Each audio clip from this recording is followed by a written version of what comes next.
Something is deeply wrong. You can feel it. So what has happened to us? And what should we do about it? Join the Finding Gnosis show. It's an open panel for people trying to figure out what's really going on in this strange existence and what we should be doing while we're here. Join us as we all find Gnosis together. Gnosis is knowledge. We need to find out what's going on. We need to find out what we should be doing. Chat soon on the Finding Gnosis show. Disclaimer. This show is for discussion and entertainment purposes only. The Finding Gnosis show is a platform for open discussion, exploration, and opinion sharing. The views expressed by hosts, guests, and participants are personal opinions and do not constitute professional, medical, legal, or financial advice. All topics discussed are only intended to spark curiosity, entertain, and encourage independent thought. If any subject interests you, we strongly advise conducting your own thorough research using reliable and professional sources. Critical thinking and due diligence is key. Stay curious, stay informed, be well, be lucky, and don't be an arsehole. Okay, welcome everybody to another episode of Finding Gnosis. And guys, we're in for a treat today. I've got a wonderful guest, Ingrid Newkirk, a co-founder of People for the Ethical Treatment of Animals, guys. So we're going to get to speak to her, ask her questions on what drove her to be one of the co-founders of this wonderful organization looking into animal rights and veganism, looking after the most vulnerable beings in the world. We're going to find out why Ingrid was, motivated to go into this. Perhaps we'll look at her early life, what it's been like, what it has taught her, and, her vision and hopes for the future. So, guys, I'm really, really delighted to have Ingrid here. Ingrid, very warm welcome to you. Thanks very much. I'll let Noodles say something because he's the guy that met you recently at the PETA award ceremony. Noodles, what was that like? Oh, that was, well, the first thing that comes to mind is that was the swankiest vegan event I've ever been to. They don't do them like that normally where around here, at least the normal potlucks, but this was not a potluck. This was an amazing event in a beautiful room that was beautifully catered, some of the best vegan food I've had in a long time. And I got to be there with a bunch of wonderful people, and I got to see my friend Laura get an award. And actually, I should actually probably send Laura the link to this, so if she wants to come on later. But yeah, and I saw Ingrid, and I knew that this would be a good thing if I could ask her to come on the show, because we want to ramp up more discussion around animal rights on this show, Ingrid. And we've actually had success. There's a normal panel of people that come on here, and we've actually had success turning some of them vegan. Great. Yeah. And it's a work in progress, Ingrid. It's hard work. And that's why somebody like you who's devoted their life to it is a real inspiration, Ingrid, I know this is a little bit out there, but what has made you smile recently, Ingrid? Just as an icebreaker. Oh, wonderful victories that happen here at PETA every week. I mean, you can look at the enormity of what animals are going through in all the different ways and feel terribly depressed. But then you have to look at the things that you win. And this week, we have been winning the badger hair brush victories. We did an undercover investigation in Asia, and we show how badgers, who of course, like all animals, are wonderful and thinking and feeling, how they're kept caged and penned. They go out of their minds so that their hair can be used in paint brushes, hair brushes, and so on. So we've showed Kohl's and Target and all these big stores, here's what you're buying if you stock badger hair brushes. And one after the other, they're ditching them. They're coming off the shelves. They're gone.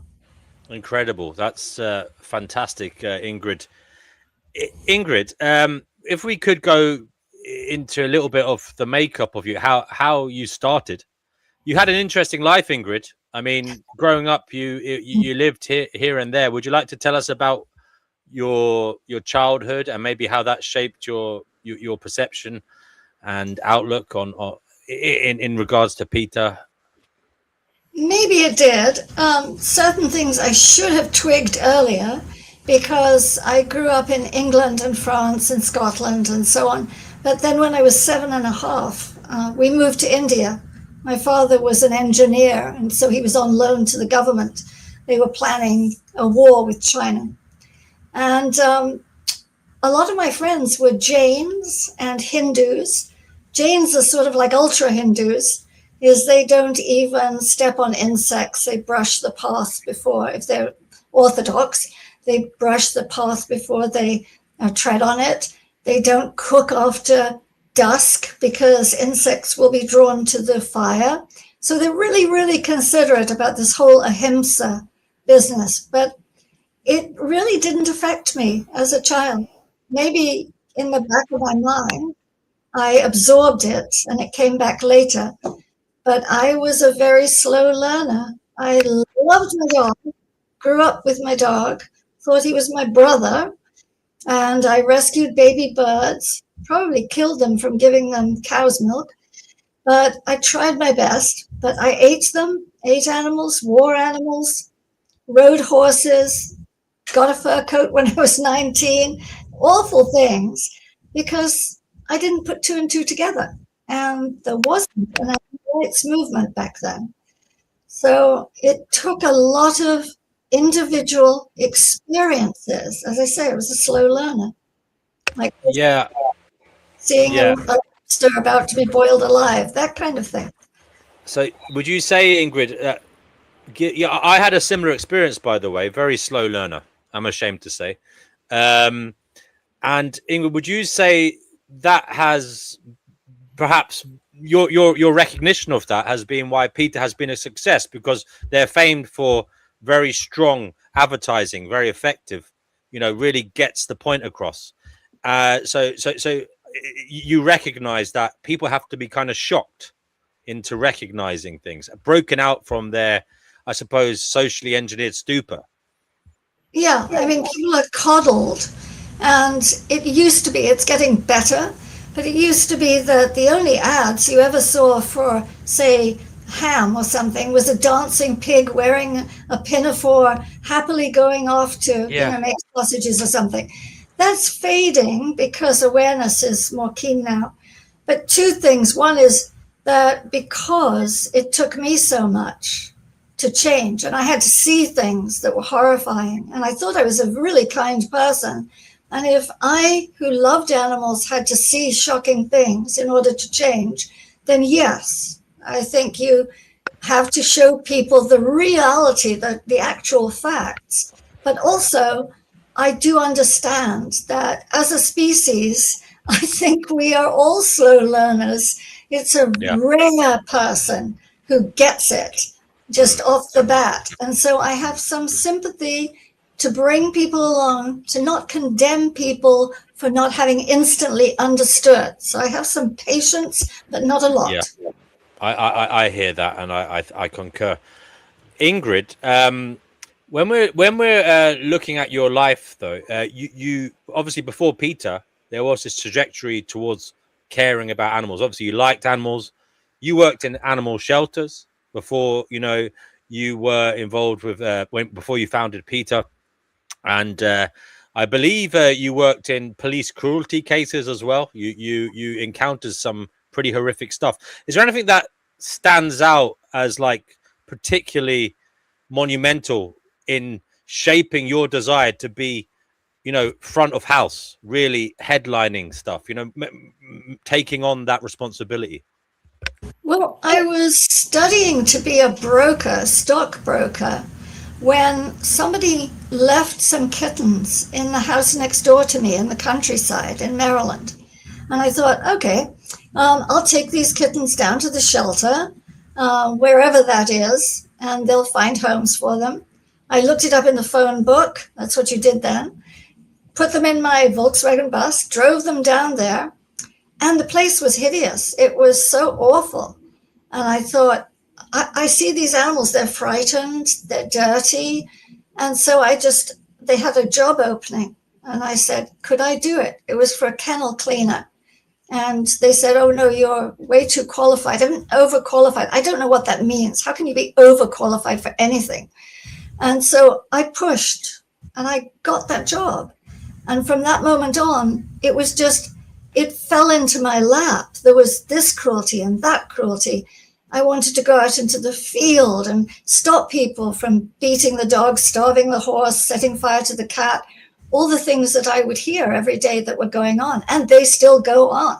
So after a while, I read Animal Liberation by Peter Singer, the original book, which I think is the best book. And I suddenly thought, hang on a minute.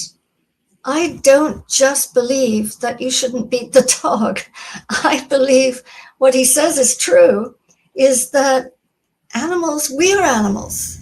We're all animals, that all of us think and feel and grieve and are lonely and love and feel joy. And what on earth am I doing deciding to take these animals' lives so I can have a sandwich or a shoe? And so it just fell into place. Thank you for that, Ingrid. Thank you for that. Nick, have you got anything at this juncture to ask? Yeah, I have a few questions. I don't know which order I should really start, so I'll go with this one. I'm curious if you have heard about this schism. Well, there's many schisms in the vegan movement, but about the definition, and in terms of there's the vegan society definition of like moral philosophy, which seeks to avoid animal exploitation and cruelty as far as practicable and possible.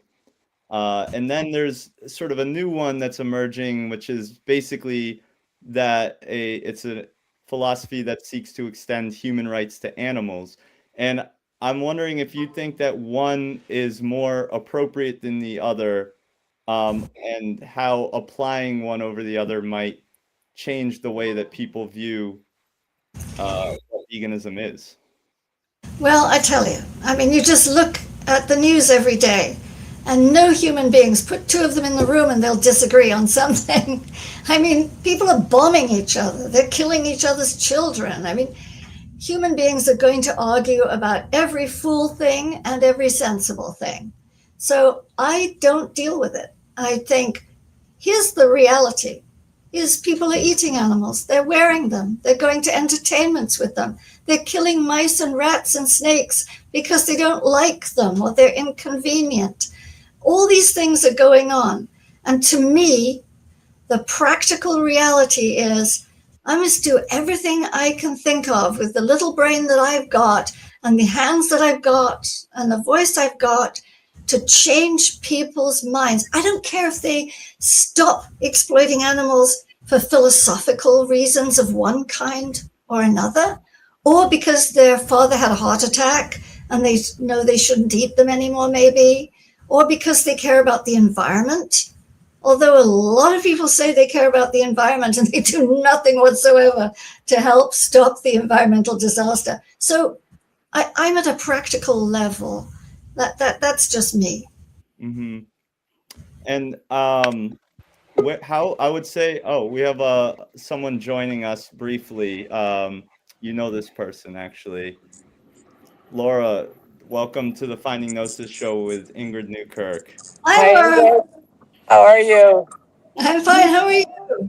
Oh, fine. I'm on my way to a medical appointment. I only have a couple of seconds. This is my fault. I did not plan this well. I completely spaced at the last minute to remind her that this was happening. So I take full responsibility. Well, good luck, Laura. Yeah. Oh, no, it's just a regular medical checkup. But anyway, hi. So what's going on? So we're talking to Ingrid about, this is the interview. I'm asking her a few questions, but I wanted to give you the opportunity since I know you wanted to join us, in case you have any that you want to add to the discussion. Oh, anything to add to the discussion? Well, I just have to say, I've been a member of PETA since 1999, and I've watched them have so many wins over the years. It's just amazing. And I have been very, very lucky to have been a part of many of those wins. And I mean, it's just been, I enjoy doing protests and everything, all kinds of other activities for PETA. I've done many over the years, many different things, even gone so far recently as to argue with an officer about an activist who was wearing nipple, what do you call it? Nipple, just all kinds of interesting things that happened over the years, kind of wacky, fun, and love it. Just, it's been a great ride. That's And right. I love you. I love you, Ingrid. I'm sorry. I'm so bad. I'm in an Uber here. Well, Laura, you are a role model, and I think one of the things you do is show people that there's nothing scary about showing up at a demonstration, that it's actually empowering, it's invigorating, and you have a sense of accomplishment after the demonstration is over, because you know that you've influenced people. Even if some people argue with you, who cares? You Yeah. have spread the message. So good on you. Oh, thank you. Thank you, Ingrid. Yeah, I don't understand why anyone would be afraid to go to a protest. It's for the animals. And if you really care about animals, you will just go that extra mile to be a part of anything that can help animals. That's what it's all about. That's what being vegan is all about. Helping animals. Not just being vegan. Vegan is not enough. You have to get out there. You have to use your voice. They need your voice. The animals need your voice. I'm sorry, I'm trying to cross the Amen, street Laura. here. Oh, thank you. Thank you, Laura. Amen to that. Laura Ingrid. is Sorry, go ahead, Noodles. Laura is the first person that I met in the Boston animal rights movement. She brought me in and she mentored me and taught me a lot about all the different kinds of actions there are here. We call her, I call her the captain of Boston animal rights. Oh, thank you, Nick. Thank you. Nick's amazing. He's been with me for years. He's an amazing activist. I've watched him grow over the years. I mean, start out being quiet, kind of a quiet fellow, and now, oh my God, he's found his voice. And that's how everyone else can be. You just need to get out there and find your voice, and you can do it. You can do it. Look, Nick did it. Laura. Thank you. Did it. Look where he is. You can do this too. You can be on a video conference call with Ingrid Newkirk. You can do this. It's surreal. How about that? Well, I mean, one of the things you say is find your voice. And I always say to people, we are so lucky. We're in the United States of America, where we are supposed to have freedom of speech. And anybody you run into, there is something you can say to them where you can tie in something that allows them to see what's happening to animals and maybe make a different choice, a compassion choice over a cruel one. The other day, there was a woman fishing on the other side of our river here. And as I went by, I stopped and I just said to her, "Hi, how are you doing? I see you've got those 3-pronged hooks that you're using." She said, "Yeah, I love fishing." And I said, "Well, I just had a little precancerous thing taken off my lip, and boy, did it hurt. And did you know that fish have the most sensitive lips of any creature? And getting that hook in them, I can just imagine what it's like." And we talked about this.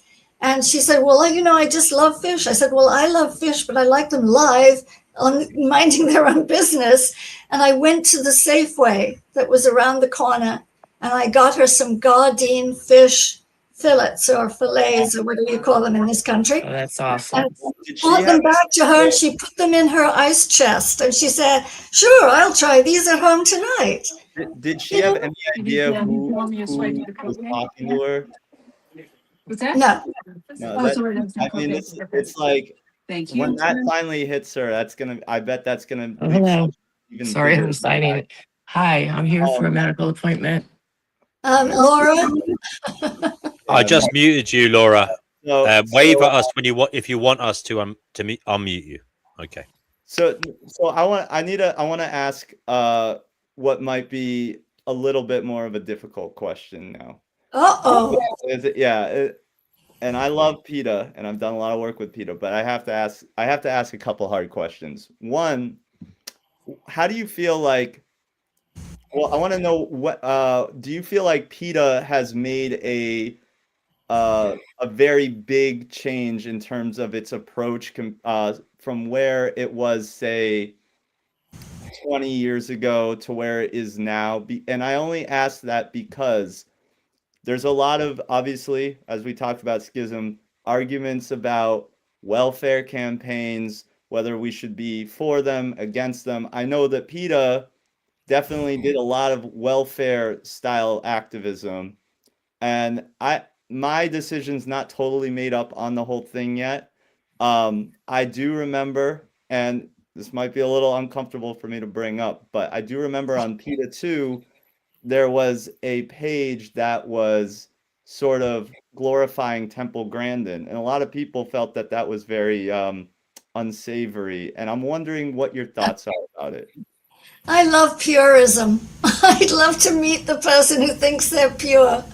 It's all this concentration on, oh, well, they're not doing this right or they're not doing that right. Why not concentrate on what you're doing, and just do the most right you can do? Because everybody has a different opinion. And many people just think they've got the one track. Temple Grandin, I have given her an award in the past. I went down to something for autistic, an autism society or something, and was giving her an award. And the reason I say that I'm happy to do that is because how nice if we could go from A to Z and have all the people who are exploitive suddenly be not exploitive at all. Dream on. You can go from A to B to C to D and keep pushing down the line in the hope that you get to Z and we have total animal liberation. But what I admire about Temple, who is not a vegetarian, let alone not a vegan, is that she made devices in slaughterhouses, hideous, hideous, hideous slaughterhouses that reduced pain and fear in millions of animals. And yes, if I could wave a magic wand, I would make her vegan. If I could wave a magic wand, I would destroy all slaughterhouses and everybody would be vegan. But I can't. I don't have a magic wand. And none of these critics have a magic wand. So why not praise her for at least removing so much pain, suffering, and fear from all these animals? She made a thing called a serpentine ramp, which would make you sick because it's a way to go into the slaughterhouse for cattle. But she devised it because cattle were so afraid that at the very beginning of the ramp, where they would be hit and electroshocked and kicked to go into this place that smelled of blood and guts, that she thought there must be a better way to keep them calmer so they don't get so panicked. And she did. And I think that's the most wonderful thing. If you can't stop it, why not make it better until you can stop it? And meanwhile, work to stop it. We will work to stop it because she doesn't want to stop it because she doesn't see anything wrong with eating meat. So do you think that groups like AV or any of these groups that say, no, we have to take a hard stance and hold people to account, and we only should be promoting liberation message and liberation messages or methods, would you say that these groups would do better to take on this sort of what I call it, a semi-welfarist position? Because obviously you're for obviously you would want liberation of animals, but you're saying since we're being allowed to make things somewhat better for animals right now, why wouldn't we take that option since we have it? What do you say about these orgs? Do you think they should take that approach? I'm not going to criticize any orgs for what they doing what they believe if they can make anything better. But my approach is, why do we want animal liberation? Is it simply some intellectual exercise that because we're all animals, we should all have freedom or something, or all have rights? Or is it, in my case, because I don't want them to suffer? And if I don't want them to suffer, I will take any reduction in suffering, if it's all I can get, on the way to the hard line that I make clear PETA has, which is the goal of ultimate animal liberation. So, when somebody says, well, isn't it okay if someone just has one vegetarian or vegan meal a week? I think no. It's better than none.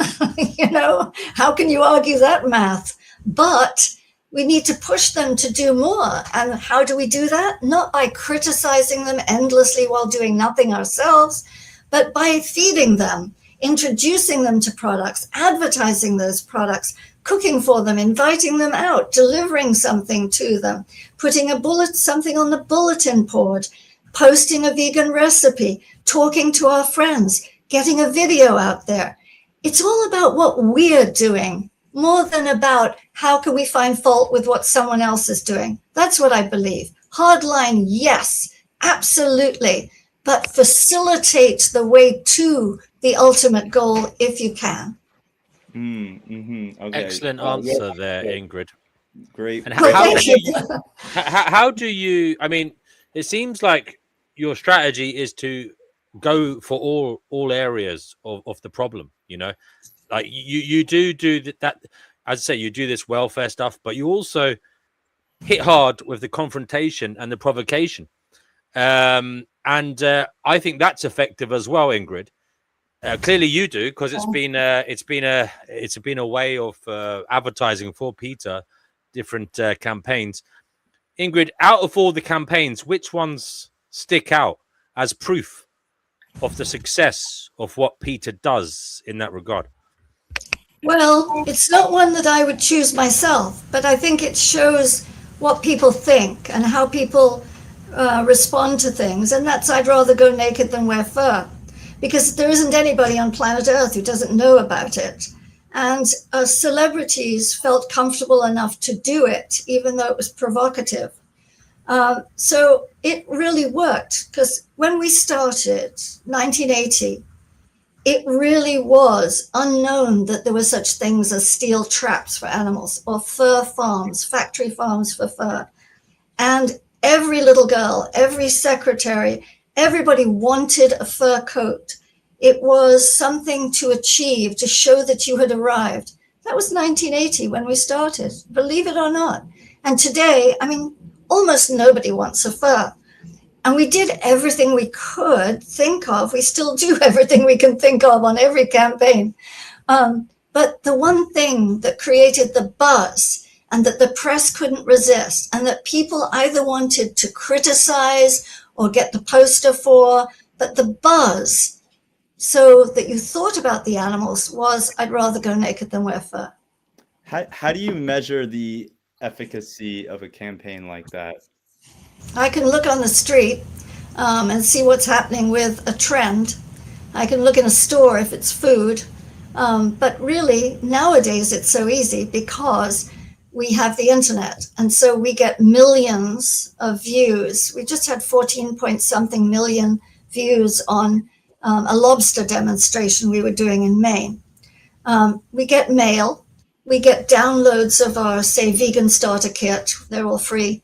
Everything we can give anybody, we give them. Just ask us, you can have it.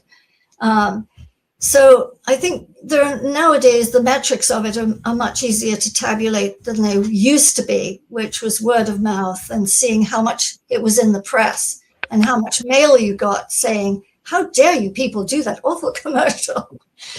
Yeah, because one of the criticisms of most of the outreach organizations is that they don't have really any way to measure who actually goes and stays vegan.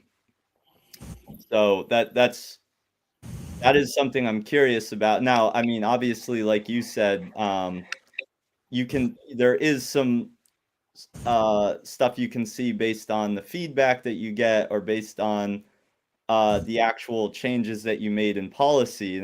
PETA, one of the amazing things about PETA is it's one of the few orgs that actually has what created case law, right, around animal rights. Now, we have other ones emerging like DXC, but PETA was pretty much the first group to really make it cause some people to actually get arrested and go to jail for animal cruelty when it comes to farming and vivisection and so forth.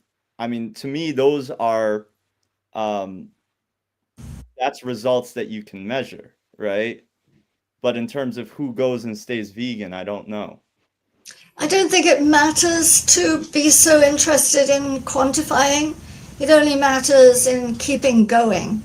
And I have the luxury of being old, and I can look back and I can see all the changes that have happened. And I can remember times feeling, oh God, this is hopeless. These people aren't going to budge. And then you're persistent, you dig in and you keep going and you don't allow yourself to be dissuaded or discouraged. And a lot of the time, I mean, overwhelming number of times, you win in the end. You just have to be tenacious and not let it go away. So again, I think it's back to what am I doing to get even if I only get one vegan, but wouldn't it be great if I got 10 or 100 or a million? But I'm not going to worry about the numbers. I'm going to worry about doing. I have my one precious life, I agree, Ingrid. I think that's the rational perspective to have when you're trying to change the course of, society. You have to make a start, and you have to hope that the people you are, converting will one day become power brokers themselves in society and be able to make substantial change in another area. So, yeah, I understand that perspective. You say, you've been involved a long time, obviously since the early 1980s, Ingrid, and you've clearly had your ear to the ground. What do you think has been the shift then in the public conversation or the public impression in general to animal welfare, animal rights in that time period? I mean, when you compare and contrast where we're at, let's be honest, PETA hasn't played a small part in that. They've clearly been at the forefront. So when you look back at when you began, what it was like in terms of the public discourse and where we're at now, are you personally proud of the change that's happened? And does it give you hope for the future? I'm not particularly proud of anything, but I'm pleased when I see how much has changed. I have a dismal view of humanity, so I think it's a miracle if anything changes, frankly, because our species, perhaps not uniquely, but our species values convenience, and we love to cling to our old habits, and we have all sorts of whacked out ideas based on what we've been told by advertisers and so on. So it's pretty good when somebody can change. And we also, people are afraid of change. There's that thing about change is scary. And so it's good if change comes, and a huge amount has come. We talked about fur, that's gone. And now, I mean, the straight edge movement changed things a lot. I think they were a great influence at the time because they embraced animal rights as well as other things. And they have grown up now. We put a lot of emphasis on kids.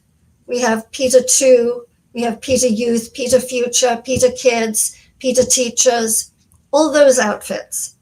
And that's because, as you say, you don't know who's going to grow up to be an influence monger. And we now have members of Congress who are openly vegan. Isn't that funny? You have to say openly vegan. They were closeted vegans before, or there weren't any. So I am encouraged, very encouraged, that the more we do, the more change we will see, and that we need to dwell on pushing forward, not on what we can't do, because there are so many people that you almost give up hope on. I always say, go for the low-hanging fruit, and then there's the middle lot. But we've even had success with some very unlikely people. Very unlikely people who I never thought would change. And somehow they've heard the message, they've seen something, they've had a personal experience, and bam, they're now on our side. Move towards the critical mass. And Ingrid, those people who you feel you were shocked because they you know, you didn't feel they would change. I mean, that must give you some motivation to keep going, because when you get those hard cases, it shows you that it is doable. It is doable. I mean, would you like to give an example of maybe the kinds of people you're talking about? Are we in what way did you feel this person is a no-goer? I mean, what was it about them? I'll give you an example. A fellow I met called Mike Handley was a spokesperson for the NRA and used to appear on commercials in the Washington metropolitan area for the gun lobby. And one day he was driving on our beltway and he came across a dog who was dying, who was hit by a car. And that was before you had mobile phones. So he got off the beltway, found a phone booth, called the police. They said, well, you have to call a veterinary hospital. He wasn't sure which jurisdiction he was in, but he kept dialing. The vet hospitals were closed. It was night and so on. So the next day, he got out his gun and he shot that dog, which was a relief. The dog was in agony, but there was nothing else he could think to do. So the next day he called me. I was at the Washington Humane Society that day. And he said, if I do a TV commercial and I tell people there is one number you can call if you run into an animal in trouble, would you, the Washington Humane Society, have a night answering service? That's how it was back then. So people could call you and you would have a list. You would be able to say, you're there on the map. This is the person. I will get you help. And I said, yes, we will. He was racist, sexist, gun-loving. He thought that vegetarianism was a joke, and he would only meet me at a restaurant in Washington called the Steak and Egg Kitchen. That's the only place he would agree to have a meeting. And I thought, that's fine, let's set up something that's good. I knew him for some years. When he died, which was about 3 years ago, he had raised a son who is now in his 20s, who was vegan. Mike was a completely different man. And it's all because over the years, he heard, he saw, he woke up to what was wrong, what he didn't want to be. He didn't end up liking what he was. And so he became a decent, kind, compassionate person who educated other people. And you could blow me over with a feather on that one. Mm-hmm. And, this is, I find this sometimes. People from some backgrounds, probably including mine, okay, when they start looking at the animals and focusing on the most vulnerable in the world, it can actually pay dividends in other areas of life. Because I grew up in a kind of gung-ho, toxic masculinity kind of background, and it was typical of that kind of way of being. And I'm sorry to say, it took the animals to wake me up to other areas for other animals, for human animals in some areas. So it can pay dividends in society in other ways as well. Oh, I absolutely agree. I mean, when I was in India, we had a very imperialistic view of Indians. I mean, whites were superior and the British were the most superior of all. And I grew up in that environment. People would come to my home and they had been out pig sticking, or they would go on a tiger hunting safari. They would have ivory, and it was normal. And now I look back on all that, and I am just so totally horrified of what they did. But also, it was supremacist. And if you ask me, what is the animal rights movement about? It's anti-supremacism. We are not gods. The British are not gods, and Indians aren't nothing, and humans aren't gods, and the rest of the animal kingdom aren't nothing. We're all in this together, and we all deserve some consideration, some respect, some understanding, or just to be left in peace. Mm-hmm. And the key is education and awareness. I mean, one generation can do X, another generation can do Y. I've seen it in my own life. I mean, I've seen one family I used to know, they were heavily involved in greyhound racing, you know, and there was a lot of problems around that. Obviously, the way they treat the hares and the dogs, it is atrocious. One of the children in that family just came across a television program on animal rights and what happens to animals as a very young boy, maybe 5 years old, 6 years old. And he literally turned around to his parents and he said, "Mum, Daddy, I never want to eat animals again." Yeah. And so it does work. It does work. Putting the information out there. We should never give up. I think the kids can be great leaders. And you hear that over and over again, that the child said to the parents, "I didn't want to eat. I didn't realize that the chicken, the little bird, is the same as the chicken at KFC." And then they made the connection and they said, "I'm not going to eat chickens anymore. I'm not going to eat animals anymore." And the whole family then comes around to supporting them. In my day, the parents would always say, "You have to. You're going to die if you don't eat animals." I remember seeing a chicken have her head cut off in France when I was a child and saying, "I'm not going to eat chickens anymore." Right. And my mother said, they believed that you would die if you didn't eat meat. Today, parents are more likely to say, "All right, dear, we'll support you." And that's fantastic. Well, I mean, it's education. I mean, now the parents know. They go into a supermarket. There's whole aisles now of plant-based products. So they know that you can actually survive and thrive on a vegan diet. So that's another win, guys. It's a win. It's a battle won in the ongoing, I suppose, agenda. And may I say this? Since you mentioned that going into the supermarket, one of the things that's happening now is that people are upset about processed foods. And so you hear this business of, well, we can't eat this because it's processed. And they mean, a chicken nugget that's made of soy or something that's made of pea protein because it's processed. And may I say, this is so extraordinarily ignorant when it comes to the fact that meat, chicken, eggs are the most processed foods of all. You take corn or you take wheat, and you push it through an animal. It puts cholesterol into that food that didn't have any. No vegetables have any cholesterol. The mechanism inside the cow's stomach or the chicken's stomach puts cholesterol into that food. So meat comes out full of cholesterol. It takes out many of the nutrients, and it is ultra processed simply by going through an animal to make something else.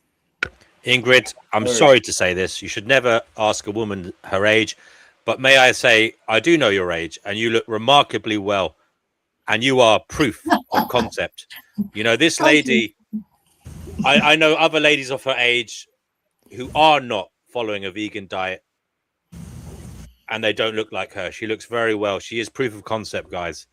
It is a healthy way of life, not only a morally righteous one. Go ahead, Noodles.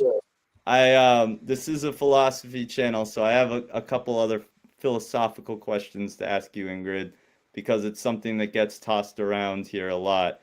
I'm interested in your position on a couple things since you mentioned reducing of suffering. What about wild animal suffering and predation? I cannot do anything about that. I'm too busy doing something about us. So that's another thing that, yes, I mean, it's a philosophical question. would be nice to stop that too. Interestingly to me, somebody pointed this out long ago, and I'm 77 and a bit, by the way. I'm not worried about saying it. Is that wild animals, they don't have a choice. They're programmed that way, but we tend to eat animals who are vegetarian. We eat chickens and cows and pigs and other animals. They may eat insects, but they're really, we pick on the most harmless animals who don't predate, which is kind of weird. No, it is. It is weird, but I guess what I'm getting at is if we have the ability, let's say hypothetical, we have the ability to prevent predation, even to a certain degree, are we morally obligated to do so? Oh, sure. I think in some circumstances, absolutely, and in others we can't. But I mean, you look at people who have dogs in their homes, dogs being natural carnivores, so they say. But you can now get V-Dog and other vegetarian dog food that has all the amino acids and all the things that a dog needs. And they don't have to kill to eat. You don't have to kill for them or pay somebody to kill for them. So would you say the same about cats, because now they have vegan cat food as well? Absolutely, absolutely. Yeah. We feed all our cats and dogs here at the one shelter we have. Vegan dog food, vegan cat food, and they thrive. They thrive. Heard it here, folks. They thrive on a properly Fortified. Yeah. diet. It's really key. I mean, you can't just give them rice and beans. You do have to get the nutritional supplements that are particular to their species. And the amino acids for cats are extremely important, but these commercial foods have them in them. So it's done. So what do you say to somebody with, like, I remember when I was at the event the other day, I saw that they were presenting something that they had done for snakes I think it was at like Petco or something, and I was thinking, well, yeah, I don't want the snakes to suffer, but then I leaned to my friend and I said, but what about the rats or the mice that they're feeding snake? What happens to them? And so this is the predicament, and I'm wondering what your thoughts are on that. Well, it's a cruel world is my number one thought. There's a lot that if you had that magic wand, you'd fix. But the case that you mentioned actually is for captive snakes. Right. And we also do not recommend feeding animals to captive snakes, no matter what they would eat in the wild. It's like dogs and cats. I went once long ago to the Massachusetts SPCA and learned about diet in snakes. And you have to use certain tricks of the trade to get them. You might have to wiggle the food or whatever you do to get them to eat it if they are a natural predating snake. But yes, there are nutritious things that you can feed a captive snake. Our lawsuit was pointing out, and we won it. Well, we settled favorably to our side and got a ruling from the company that snakes have to be able to stretch to their full length. They're not able to be comfortable. They're not able to be pain-free if they're kept curled up in a little ball in a small aquarium, because that's the space you have, and that's how they look decorative. If somebody has a captive snake, we said pet shop cannot sell under the guise of, oh, that snake will be fine. You just need this little aquarium. So it will inconvenience the store to have to not say that and have to say, well, if you're going to get that snake, you need an 8-foot-long aquarium. But of course, we oppose the captive snakes. We oppose all that. Nature will go and do what it's doing. Well, I think it's great that I mean, I'm all for that what the work you did with the snakes. Now, are you telling us that it is possible to feed a snake a fortified plant-based diet? This is so new to me. I did not think this was possible. Can you explain that at all in more depth? No, because I'd have to look up the formula. Okay, But At the it's end of the either day, it's or. just at the end of the day, it's kind of chemistry. All you need is the right well, molecules no, and the I'm right. aware of that, but I just want to clarify that this is something that PETA has tried and has tested and proven. Oh And yeah, not us, but we've looked at the science of it that somebody else has done who's more qualified to do it than we are, and the same with dog food and cat food and so on. But yes, absolutely, and I will look it up. yeah, so where do people go to get food for their snakes? Well, hopefully not a lot of people have captive snakes. It's sort of a tattoo parlor kind of mentality, I suppose, to draw people in. But if they do, yes, there's a lot of literature, there's a lot written about this, and if they still can't find it, get in touch with me and I'll find it for them.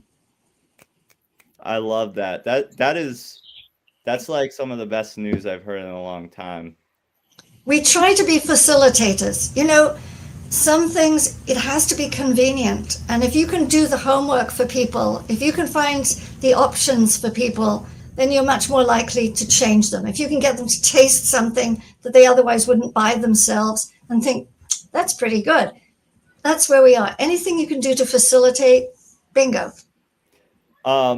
I don't, I don't want to, I could talk to you for hours, and I'm sure you have tons of information and answers for all my questions, but I don't want to hold you captive for too long, because I know you're a very busy person, but I do want to also allow time for anyone who wants to come up on the panel and briefly ask you a question.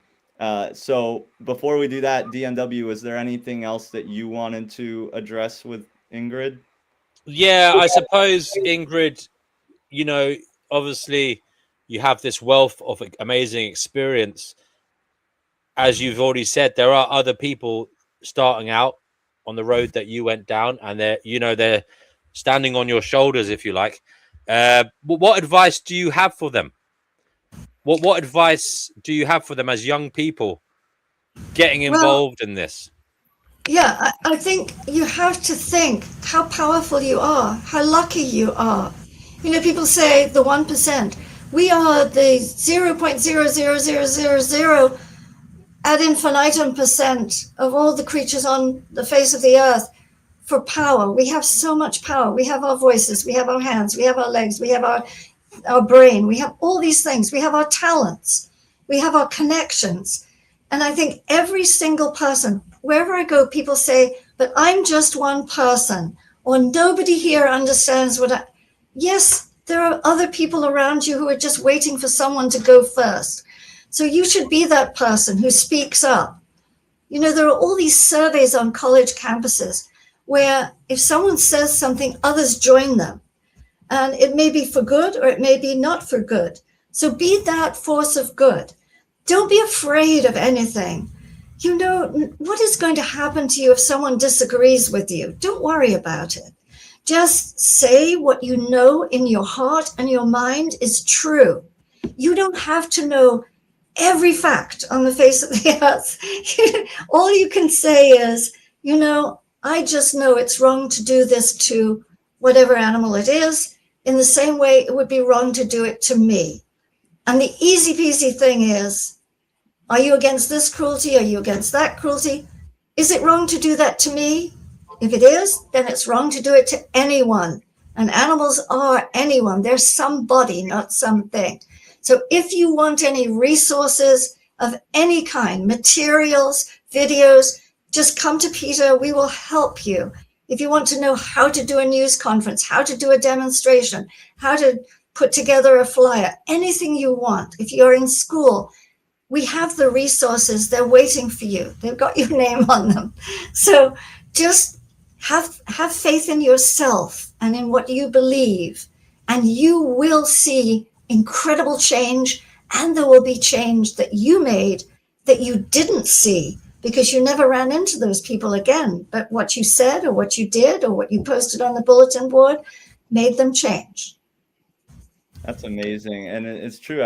I've had people that I've nagged for a long time about various things, Then I didn't talk to them for 2 years, and then all of a sudden they call me up and they say, you know what? I'm vegan now because of the stuff. I said I didn't think that was ever gonna go anywhere. But I also before we go to the guests, why should people be vegan? Well, why would people ever want to cause pain, suffering, or to kill for their own purposes, for their taste buds, or for their amusement, or for a look? I think it's the other way around, is how can you not be vegan? How can you justify rape, violence? And animals are raped on factory farms. They're all artificially inseminated. It's just all hideous. If sexual violence is wrong, are you for sexual violence? Because if you buy these products, you're supporting it. When people say, well, I don't like violence, well, then what are you doing? If you are eating and wearing and all these other things, if you're taking animals out of the wild for a photo op, to have a parrot on your shoulder for a photograph or whatever, what are you doing? Is that how you want your children to think of you? Is that how you think of yourself? Have some self-examination and then say, my God, I can't fail to be a vegan. I'm not that kind of awful person. I'm not a serial killer. Right. And Ingrid, a couple more questions. I don't want to end on this one. But obviously, there are lobbyists from, animal agriculture and, just parties that are against change. And they do throw muck at PETA, and they try to demean PETA as best they can. And, there are tropes put out there, misconceptions, perhaps unfair criticisms. The most common one, Ingrid, is the euthanasia thing. And people seem to think that PETA is pro-euthanasia. It's a really strange stance in my view. I've already had it. People have been throwing comments at me. Why PETA? They euthanize animals. Ingrid, I mean, I don't have to... you will explain it in a while, but clearly PETA is not doing this at first instance. This is after animals have been, they've tried very hard. Other shelters, there's nowhere else for these animals to go. It is literally, unfortunately, last chance saloon. And in many ways, it's also because, Ingrid, PETA still has growth to do. We need to change hearts and minds because, yes, animals do still suffer. And that's why humans have to wake up. Ingrid, I'll let you answer it better than me because I know you've had this thrown at you before. But I wanted to give you time and space before anybody tried to ambush you. Oh, thank you. I just think it's so sad that anyone who cares about animals gets suckered by this no-kill thing. Because to me, no-kill is slow kill. What it has meant with best friends and other people pushing it in shelters is that shelters are so afraid to euthanize, even when a dog is dying, has been hit by a car, is racked with cancer, that they close their doors and they won't take them in. And they won't take in animals when people have nowhere else to go. They've been evicted or they just don't want this animal anymore and they're going to put the animal on the street. And so what they do is they say, we're full. Well, that's fine. Then you've got a hobby shelter, not a real shelter, but just a hobby shelter for a certain number of animals that you think you can place. So you'll look good because you will eventually place that number. What we've got is an open admission shelter of last resort, and we euthanize because people come to us, and I can give you examples every day. People come to us because they don't have any money for the $400 or whatever it's going to cost at the vet. And their animal is in pain. Their animal is suffering and it's breaking their hearts, but they can't afford to euthanize. They go to the local shelters and they are no-kill shelters and they say, no, go away, not going to take your dog. Guess where they come? They come to us and we say, come with us and hold your angel in your arms, the one you love, and be with them.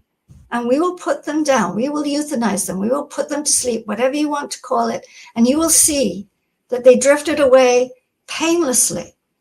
But no, I mean, we pick up animals who are aggressive. Just a couple of days ago, somebody brought an animal to us who had been adopted from a no-kill shelter with a long history of aggression.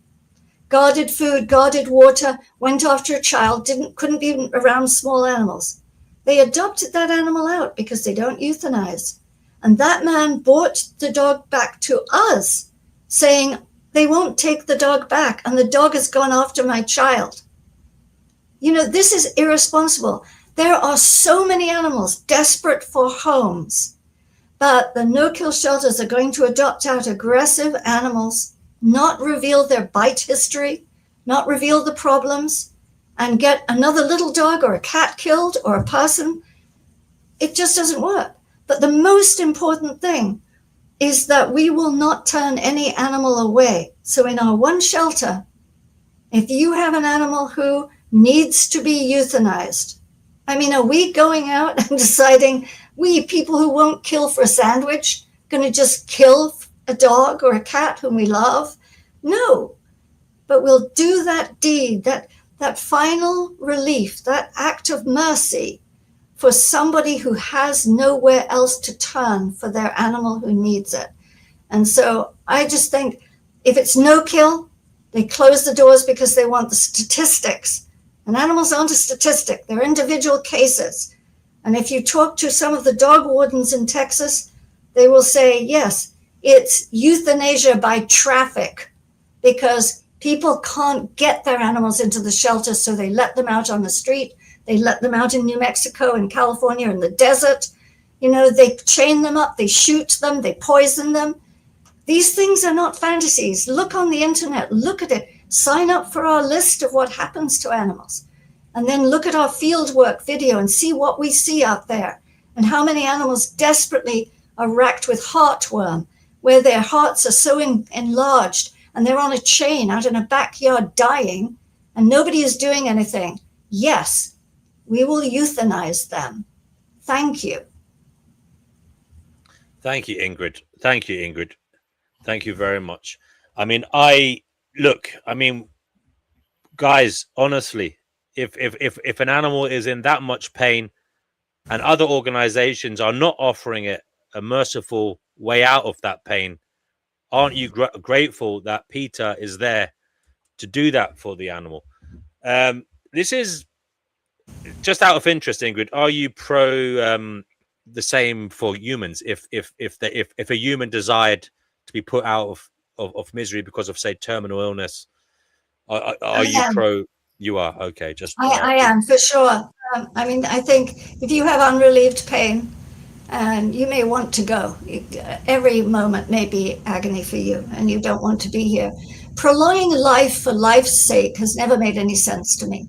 It's some sort of, it's not an intellectual decision, let's put it that way. Yeah. And so, yeah. Okay. Just out of interest, then, going forwards, what areas are you taking note of, like, for example, lab-grown meats, and what hopes do you have for the future? Because for me, I think that's a massive thing, and I really put a lot of interest in that, you know, because if these people say they want meat, well, then hopefully we can create something in the laboratory that is even better and it gives them everything they need, and they have no arguments. You know, no arguments, because we can create. Exactly right. Exactly right. People say, oh, well, I'm not in favor of in vitro meat because as a pure vegan, I would never eat anything meat. Well, it's not for us. It is, as you say, it's for those dyed-in-the-wool hardline people who say, no, I'm always going to have real meat. So, okay, we'll make you real meat that doesn't involve slaughterhouses, transportation of animals, taking off parts of their ears and their beaks and so on. We'll take a line of cells and we'll grow them. And what people don't know, and we have had criticism for this, is about 25 years ago, I was sitting exactly where I'm sitting now, and I read in the New Scientist a little blurb that said in Holland there was a scientist who was working on this and had no support. And I called him up and I said, we will support you. He had been, his name was Professor von Ehlen. He had been in World War II. He had seen the suffering of human beings and the slaughter of human beings. He didn't want any bloodshed.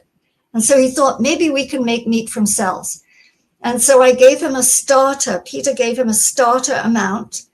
And then we actually paid for a couple of scientists to develop a patent that's used today in vitro meat. And so we offered $1 million reward so that if anyone could come up with an in vitro chicken, because 1 million chickens are killed every hour in the United States alone. So it sort of skyrocketed and people started to put it in the press and scientists came together. And so, yeah, it would be phenomenal if we could do away with slaughterhouses. Here, here. I have one question before we go to Marnie, because we have a lot of people that watch this channel that believe it is wrong to procreate and create new humans because of the destruction that humans have on the planet, on animals, on each other, and the inherent suffering involved in life. And I'm wondering what your position is. Would you call yourself an antinatalist or not? I wouldn't call myself anything in particular, but I'm a great advocate of adoption for any species.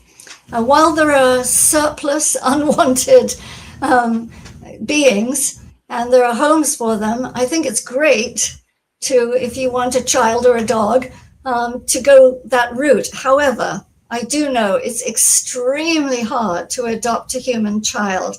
And I know that because we have a couple of people in our office who have been through hell before they were able to adopt a child from overseas. One from Mali, one from in fact, one from Florida.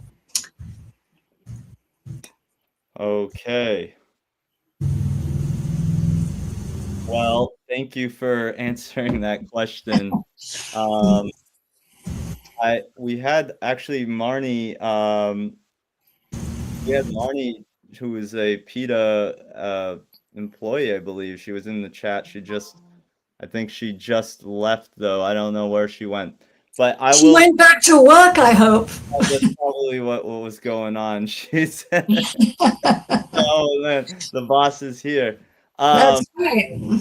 So, okay, so what we're gonna do is we're gonna open up the chat now. I am going to put the link in the chat.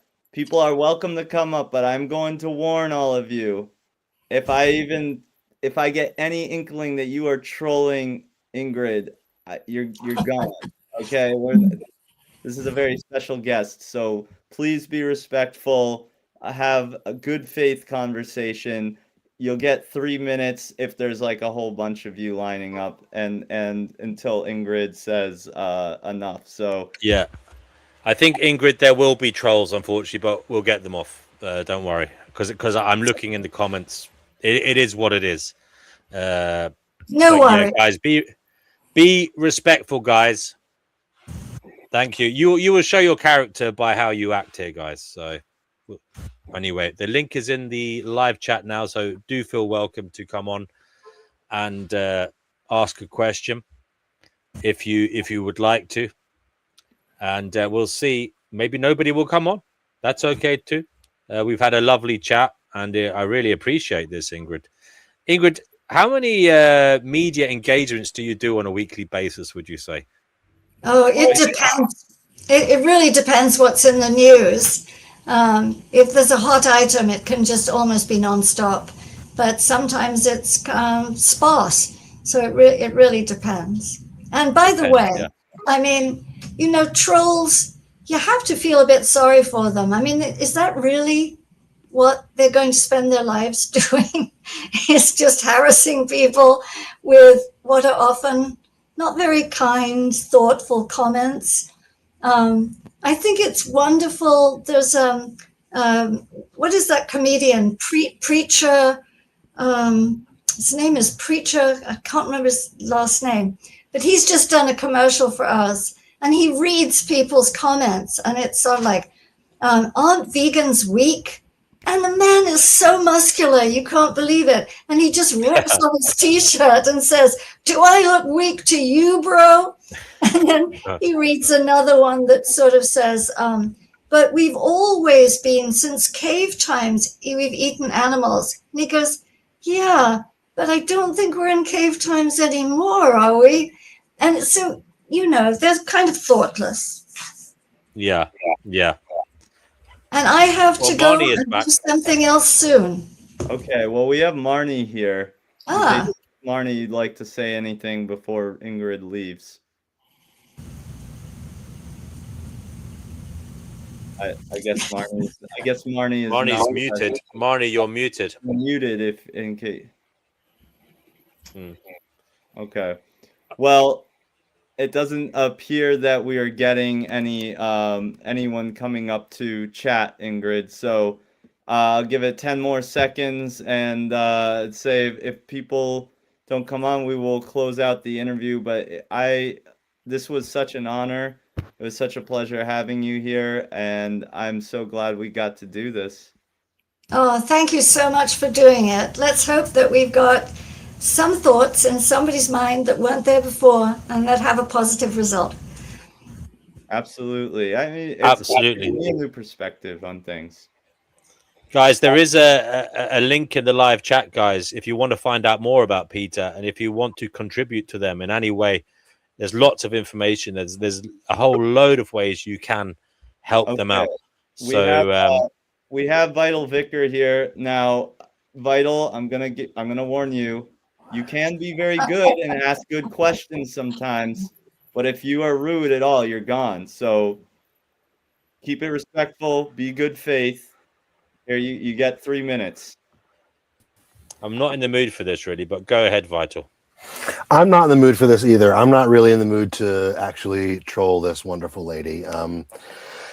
She doesn't know anything about me. I've been on this panel for a long time and a long time sort of foil to all the vegans on here because of the fact that my profession actually makes me not a vegan. So, but I do want to say that I commend vegans for their extra layer of morality that they kind of paste on top of things that most of the rest of humanity just doesn't recognize needs to be there. I wish that vegans could come to understand that it's probably never going to happen. Like humanity is too vegan. Okay, actually I do have, I have sort of not a question, but more of a proposition, and then I'll kind of take it off the air.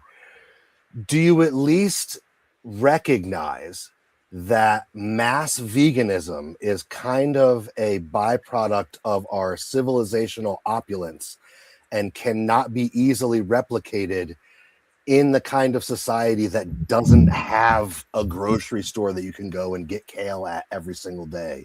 Do you at least recognize that veganism, even as a moral practice, is the byproduct of an opulent culture and cannot just exist all the time for everyone on the planet Earth? What are your thoughts to that? I'll take my answer off the air. Vital, what does Vital do? What do you do that precludes you from being vegan? Well, right now I'm a stay-at-home dad, so I don't do anything that precludes me from being vegan. But I've been a butcher since I was 16, and I ran my own mobile slaughter practice for 7 years, where I would go to people's farms and slaughter their animals in order to take the slaughterhouse experience out of the experience of the small farmer that actually, I know you're going to not agree with this, but actually gave half a crap about their animals. So, and I'll be going back to doing that in a couple of years. But so, yeah, like that's my profession. That's my bread and butter. That's what's going to feed my family for the rest of their lives, because it's how I know how to make money at this point. I'm 41 years old. I'm not going to learn to become something else and make the same amount of money that I can make. And that's actually another addendum. What do we do with the millions and millions and millions and billions of people, the farmers, the slaughtermen, the people in the trades, the grocery store workers? Give me a chance to keep up. I have to have three things now in mind. Okay, so no, I'll simplify it. Let's just go like this.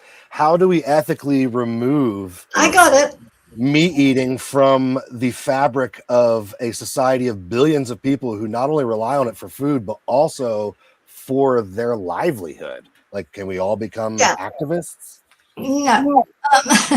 But thanks for the questions. I'll try and keep track of them. But you are a child in the garden of life, says the 77-year-old woman. If you want to change your, don't worry, you can. But I will also say this, which may surprise you, is that I do know kind people who do awful things. I'm not talking about you, but farmers, as you say. I've had hunters who have found a dog in the woods in a sack and have been really upset about it. I've worked with so many people on farms, but what you're doing, if you do reduce suffering by sparing those animals the trip to a slaughterhouse, which is a hideous experience, then you're doing something. So thank you for that part. There we go. This business about the opulence of society, we are where we are, but really, vegan was how it was before hunter-gatherers.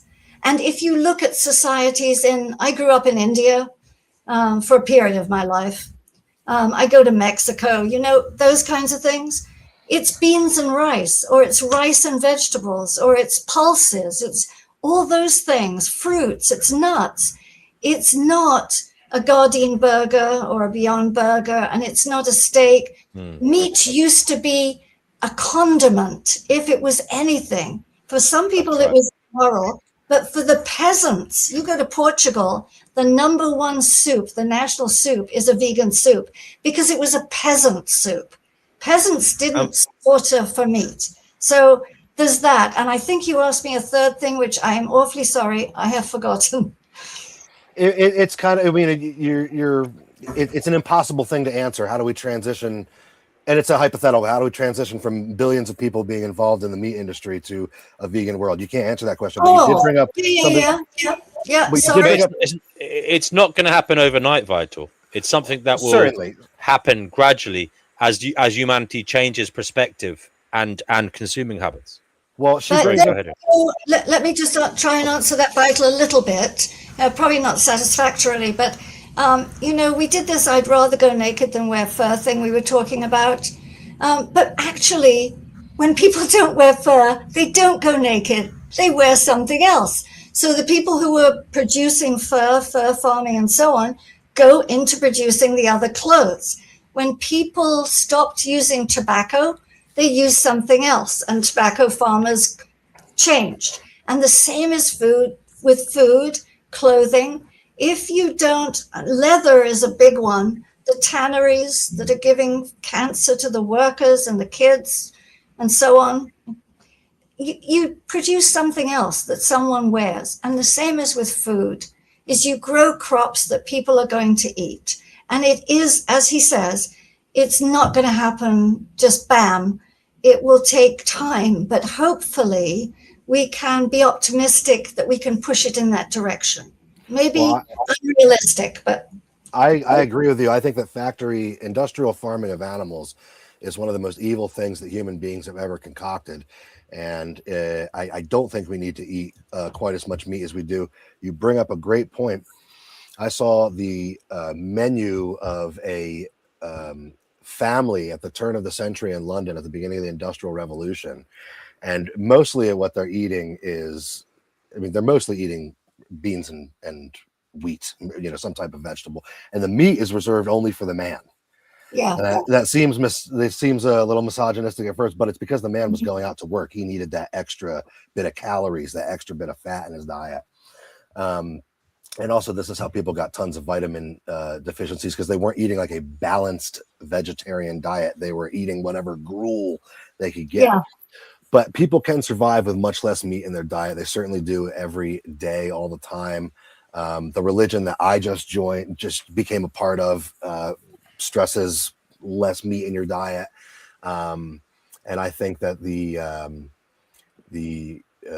industrial animal agriculture thing that we have done has propped up this industry of billions that we don't really need. So I'll give you that concession. And Vital, you're from a farming. You were a farmer for a while, and homesteader. If humans put as much effort into crop agriculture and research and development of crops, as they do into animal agriculture, we could have a very sustainable and effective, crop agriculture around the world. Probably, yeah. Resilient crops that provide everything we need. Well, yeah. I mean, normally I come on here and we don't even have to go down the route of processed food. We as Ingrid said, there is plenty, thankfully, from Mother Nature that is tasty and delicious and doesn't have to be processed, and it will provide you with everything you need. Certainly from plant-based. Certainly, and while I don't think that eating an entirely vegan diet can always be healthy, I will disagree with you there. I know we're not even going to do it. We're not even going to do it because you're going to appeal to the World Health Organization. I don't even want to do it. So, but what I will say is that we have gotten. I don't even want to say necessarily we eat too much meat, but we have created a situation where there are just so many excess animals that don't even actually live live. They just are sort of born into existence, and then it would be better if they weren't born with any brain functioning at all, because they just don't live any lives. And I hate that. And it's truly a modern problem, because the moral quandary that the vegan has with meat, I think, didn't exist much like 200 years ago. I mean, it did exist, but most of the meat that was raised, most of the dairy and eggs that were collected was done by families. You had like 10 chickens, you took their eggs sometimes you left their eggs to grow. You had a few goats, you milked them, and you took care of these animals, and they were like part of the family. Vital, your no, I don't think is misplaced. I don't think that is. It was pretty brutal in the past. They didn't really have adequate veterinary. They didn't have, a lot of the cows had tuberculosis. But DNW, I mean, DNW. You're drawing a false conclusion. Hold on. I have to go. You guys, you have to fight among yourselves. 1 second, Vital. It was like that for the humans as well as the animals, DNW. That's not really. Right. Thank you, Vital. Vital, I'm just going to put you backstage for a little moment because we want to say goodbye to Ingrid. Ingrid, it's been an absolute pleasure and an honor. Thank you for coming here, gracing us with your presence and being so open to talking to us, and I would say inspiring others with your words. We really appreciate you. Go ahead, Nita. Well, thank you so much.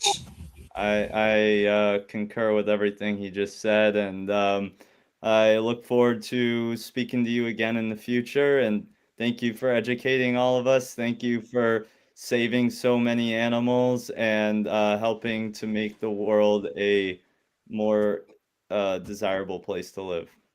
Thanks, Cyril. Thank you both, and good luck with everything you do. Oh, and everybody, please donate to PETA. The link is pinned in the chat. Have a great day. Oh, don't give us money. Give us action. That's good too. Thank you. Thank you, Ingrid, and continued success to you. Thank you. And somebody says you're gorgeous, by the way. There you go. She's wow, she is gorgeous. There you go. So thank you, Ingrid. We hope to talk to you again. And thank you for opening the door for yet more people to think about this. You're both great. Thank you. I know. Okay. Thank you, Noodles, for organizing this. Brutal that you didn't let me say goodbye. Okay. And I was so good too. I was so nice, and I asked such mature questions. I'm sorry. This is your narcissism come out. Vital, you weren't a main player. You were, you were like a tactical switch, and you weren't on the team really. You were just brought on just to. You were like, it was like a compensatory feeling sorry for you. No, that's you were there. That's Vital. I do want to thank you for actually stepping up and having the balls to talk to Ingrid, because we actually have a fair amount of viewers today, and I'm surprised that everybody was so intimidated that they couldn't even click that link, Yeah, it is kind of crazy. And you said like, oh, we got to have 10 seconds. And I'm thinking to myself, like, I don't even have anything to say to this lady. Like, I want to get up there and like give her some kind of own, but I'm like not even in that mood. And I just didn't want the panel to end. I wanted somebody to ask her some questions. Yeah. I was like, okay, we'll try being nice for once. Thank you. Well, Vital, you're feeling sorry that you didn't get to say goodbye. Maybe if you could become vegan, you can go to the next PETA award ceremony and say hello to her again. No. I'll see her again in heaven, and I will say hello, goodbye to her there. Okay. Crazy Guru, you're on the Fighting Gnosis show. Vegans go to ultra heaven because they go to the heaven above us meat eaters. Oh, so you won't see her there then? No, she can come. It's like Mormon heaven. She can come down to see me. You legend. Daniel Broccoli says that he'd love to talk, but he's at work with his earbuds in. Thanks, Daniel, for all your supportive comments in the live chat. I was reading them and I was showing them the whole way through, so I appreciate you for joining in. Thank you very much, and good luck at work. I hope it's going well. Crazy Guru. Oh no, Crazy's here. Yeah, I was gonna say I love Vital's points. I thought that he was on some great points. I thought it was a bit sad you guys didn't let him say goodbye as well, but that's bygones and bygones. But Ingrid, loved the show. Me and Lisa loved it. Listened with intent. We're not on a similar vegan path as you, but we have our different ethical models we follow. We believe in the children, and my argument was just not going to be relevant tonight. And for respect for Noodles for all the hard work he's done, I think I'd leave my chaotic character to later on rather than when the sweet lady was on here giving her views of things. Yes, I was only there going to is be a an women's agitator. There was only no Wednesday tonight, guys. So that'll be starting in maybe about an hour and a half, I believe. I also wanted to be practicing for my panel, which I'll be hosting in 10 days, which is we'll be discussing 3 Orthodox Christian values through the lens of Terminator 2. It's going to be an awesome panel. And I have a question for Noodles. I have to hop off right now, but Noodles, I got 2 questions. Number 1, what state of ripeness is that banana in? Sub question, what state of ripeness do you prefer your bananas to be? Just like that. Always firm. That is, if you notice that it's very brown on the outside, but when I opened it, it was perfectly white on the inside. So you like it like that it's just stepped over to a little overripe. I call it peak. It's not overripe. It's peak ripe. Okay. Overripe, you're gonna have that tanginess, that fermented flavor. This was not overripe. This was like perfectly sweet, tastes like a banana. Well, I like a banana that's actually a little underripe, like not green, but just turning yellow. I like that kind of bold flavor it has. You like it when it's firm. I was just gonna say I like the firm texture. I like the firm texture and the tangy taste. Anyway, I gotta tell everybody, I'm completely with Noodles on this. Vital, sorry, Bob, you didn't get a point on that one. That's no, I'm with Noodles. That's how I like my bananas, like Noodles. Not what? Tell me again, Vic, how you like your bananas? I gotta hear that. How you like your bananas, brother? Firm and tangy. All right, I gotta go. Love you guys. I fucking love you, bro. I really do. Bye, Vital. So yeah, I gotta say with Noodles, that's where me and you have fallen in love with. I like my bananas like you. I don't know about that firm and tangy stuff. Oh, I'm 100% with Noodles on the banana front. So now that beautiful lady has gone, may I first start is when I was working with the European Animal Protection Society, we worked extremely closely with PETA in Spain. Wonderful people, loved their mission. But I believe that in the short run, now that veganism is voluntary, I love it. I love all vegans. In the future, when veganism becomes mandatory, because the world is so broken, it's the only way. All farming will be done in factories. You won't have the choice not to be vegan. And it will be the first step towards human extinction. So basically, vegans will turn all humans into the factory bred chickens that they're trying to protect now. Oh, here we go. Specman pulling his ideas out of his ass yet again. Thank you, Specman. You never we will fail see. to We will see, DNW. We will see. And you should be happy because your vegan world's going to win, but at the cost of humans becoming factory Well, chickens. you know what? I sincerely hope that everyone is forced to be vegan, and I disagree. It might be the fact that we'll have these these tower greenhouses, right? These vertical greenhouses everywhere. And that would be the ideal situation. I don't think, if that happened, that would actually improve things for humanity. But I think what's more likely to happen is that it's like what Cougar Doomer says, which is basically things are going to get completely unbearable here. The human is probably going to evolve into some sort of trans hybrid computer biological state, just to be able to survive on such a hot planet. So you know, there's not much there I don't disagree with across the board on that. But like, well, first of all, Specman, thank you for a couple of nights ago, buddy. I really ignored you, but you was trying to support me in a lot of things. That's been on the back of my mind, so I appreciate you.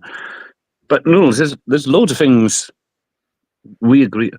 Let me put it this, Noodles. I just want to finish quickly before I wander off and saying the reason I didn't come on tonight was because after us chatting, I know I was giving you grief and I'm having a bit of laugh in the chat and, a bit of drama, but like, I didn't think that lady needed to be, there's nothing I could have done or added, she just seemed like a sweet old lady and her view was ethical and I really enjoyed everything she said. I didn't think anything could have been gained by me coming on and chatting with her about my points of view. I think at a certain point, you've got to accept that some people have been here longer and wiser than you, and they've kind of made their minds up, and you've just got to let that be. I'm not saying she isn't open-minded, but I just thought there was nothing really I could do. So me and my wife said, and listen, we thought we'd just come on and have a chat with you guys later on, and show our respect that way. So we were not being disrespectful. We came on straight after she left, and it was just because I didn't. Yeah, go on. I appreciate that, brother.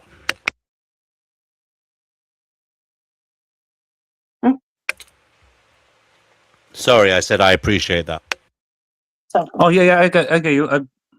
I just thought I'd actually, rather than me keep looping, I'd just say that that's the reason we didn't come on to lose.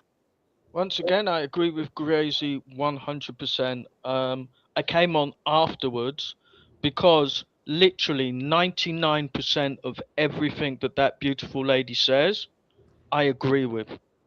There's only just one tiny little thing, but that's always the way that it's going to be, I suppose. Oh, guys, you shocked me. I'm going to have to recategorize you as non-psychopaths.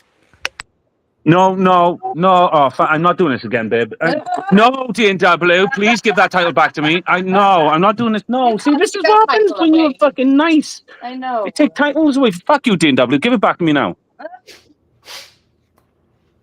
Well, D&W can never take away anything that is truly yours. Do not worry, Gracie Guru. If you embody it, you own it, and you, I would say D&W can never take away way from to it. be, brother.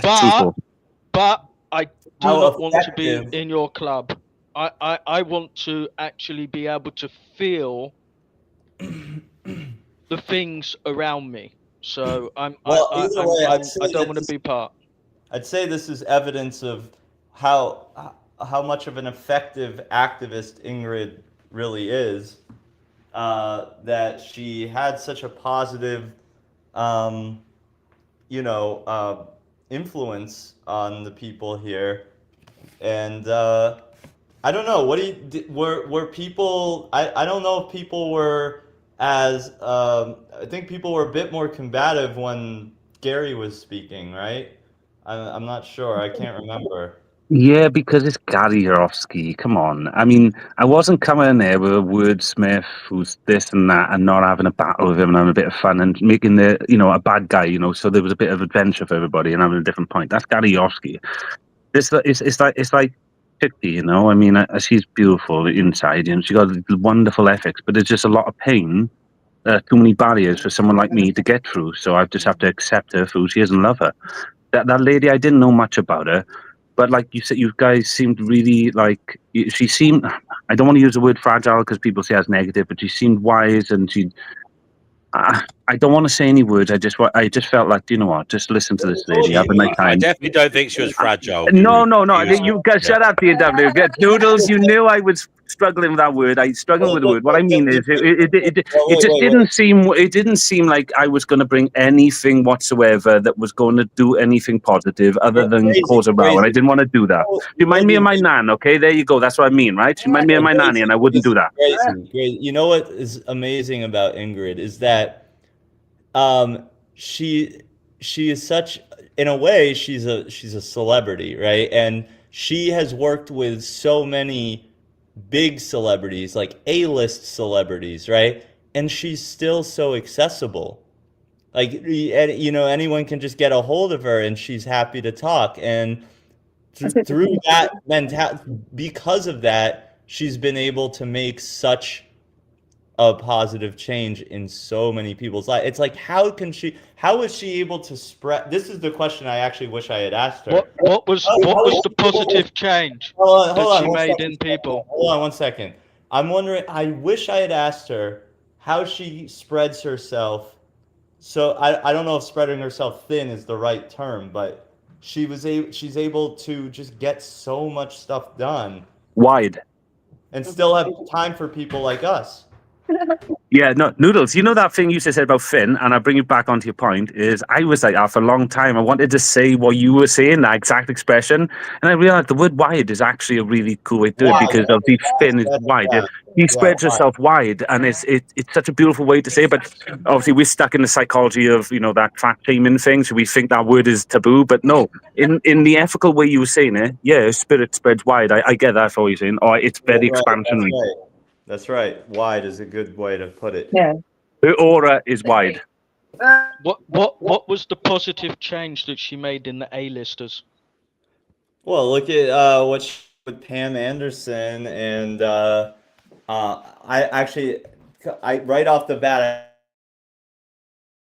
she worked with. I know she's worked with a number of. Don't worry about it. That question was deliberately supposed to stump you. Okay. Well, she has worked with several A-list celebrities on campaigns to spread awareness about veganism and animal rights, and the fact that she has been able to work with all these people, and like I said, is so accessible even to people like us, is just incredible. It's how she. In fact, I would even go so far as to say that animal rights and veganisms are two completely separate categories. I would not say. Okay, let's just put it this way. You can be a hypocrite because you can be for animal rights but not be vegan. So let's just put it that way.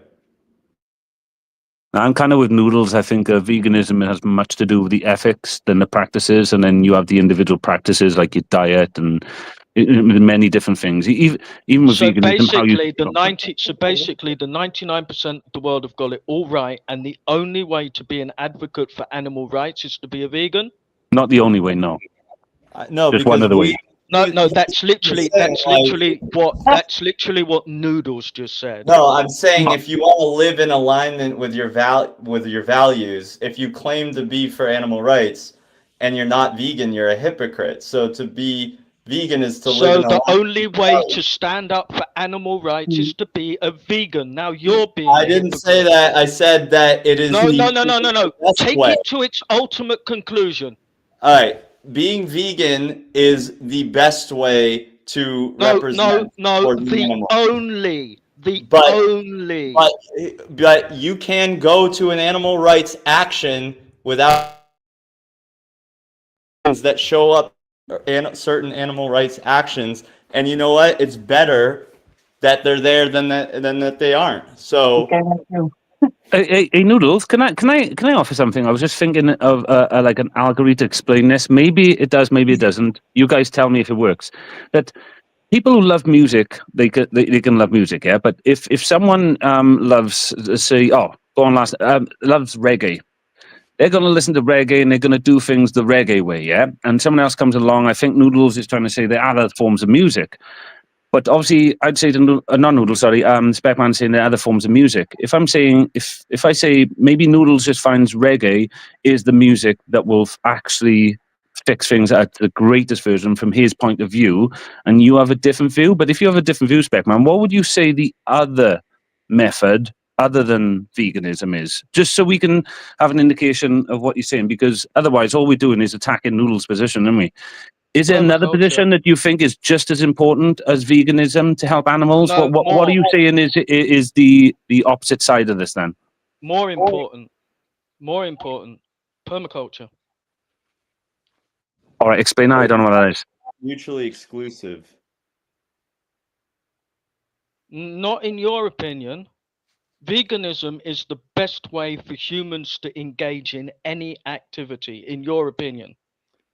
I'm saying it's the most. It's the only ethical way, right? So everything else is unethical and therefore should not be practiced. No, it's everything in the universe starts with veganism and it ends with veganism, right? No, the least you can do is what I'm saying is be vegan. It's the minimum. So it's the starting point, right?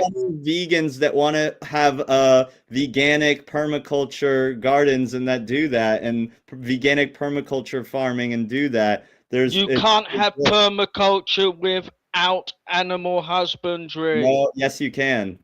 Yes, you can. No, you can't. Yes, That's you can. just bullshit. Yes, That's just bullshit. Vegans that invented that shit. What he's saying is bullshit. Speckman is bullshit. Dude, you're just saying shit like it doesn't mean just because you don't think it's true doesn't mean it's not true. Wait, whoops. Can you have plants that need to be pollinized by bees without I'm gonna any hop bees? off this panel for the time being, but run, baby, run. Later. Run, bye, No, run. no. All right, yeah. Well, you know what? I don't know what to tell you, man, because you're just gonna say, "No, I'm right, you're wrong," but you're not bringing anything to the table. So until we're ready to run, little vegan, run. Noodles, you in the Discord, brother. Until we're ready to set up an actual debate where we bring forth like actual evidence. All right, guys. Our claims. I think we'll call it a wrap because there is a show later on, Women's Only Wednesday, temporarily on Thursday. So that's later on. Emily will be hosting that, and we'll have Crystal and Chickpea and a few others there. That should be fun. Hopefully, Sophia will make an appearance, and Yolanda. And whoever else of the feminine persuasion. Guys, that's it. I think it was great, Noodles. I think Ingrid is a marvelous woman. And she proved herself here today that she's level-headed, pragmatic, very reasonable, very personable, just a great all-round individual. So I really enjoyed talking to her. She was inspirational. So it's great. Thanks for organizing that, Noodles. Thanks for letting me speak, DNW. And Noodles. Yep. Okay. Gracie, do you want to give your last words for this show? You can come on later after the ladies have finished speaking on WoW. Oh yeah, no problem. I was really just wanted to finish by asking. Noodles is in the Discord with you guys, isn't he? I'll get in there soon, and I'll contact you there, Noodles. What I wanted to message you. I don't know if I've joined the Discord or not. He hasn't yet, but obviously he will because he's a just part. Send me the link to that DNW. Yeah, yes, and that's guys. There is a Discord for members of Finding Gnosis. If you want to help us out here, keep the channel ticking over, you can become a member. I will be grateful for that. And one of the perks is access to the Discord. There will also be a members only meeting online, a kind of steering committee. That's happening on the 1st of September. You can come along to that live and contribute to our conversation as we try to forge a path forward for Finding Gnosis, what we should be doing, what we should be talking about, planning shows ahead. So make sure you're part of that if you're interested in what we do here. Okay, Gracie, thank you for being here. We'll talk to you later. Noodles, thank you, brother, for doing what you do. Thank you for being a huge part of Finding Gnosis. Thank you for organizing this. It wouldn't have happened without you. And therefore, I'm going to let you close the show. I'm going to bid everybody adieu. Thank you. I'll hopefully see you later after the women have finished chatting. I will be listening to it. That's Women Only Wednesday. It's every Wednesday here on Finding Gnosis. And today is just temporarily on Thursday. That's because it's not because we're sexist. It's because before we started Women Only Wednesday, we had scheduled Monty Montgomery, who was on yesterday talking about his life as a major reggae star. And that was a whole load of fun too. Okay, guys, hopefully I'll see you all later. Have fun until then. It's only an hour and a quarter to wait, guys. So do something useful with your time in the meantime and come back fresh. Bye. All right. Well, I guess I'm gonna close out by saying, by quoting Margaret Mead, "Never doubt that a small group of thoughtful, committed citizens can change the world. Indeed, it's the only thing that ever has."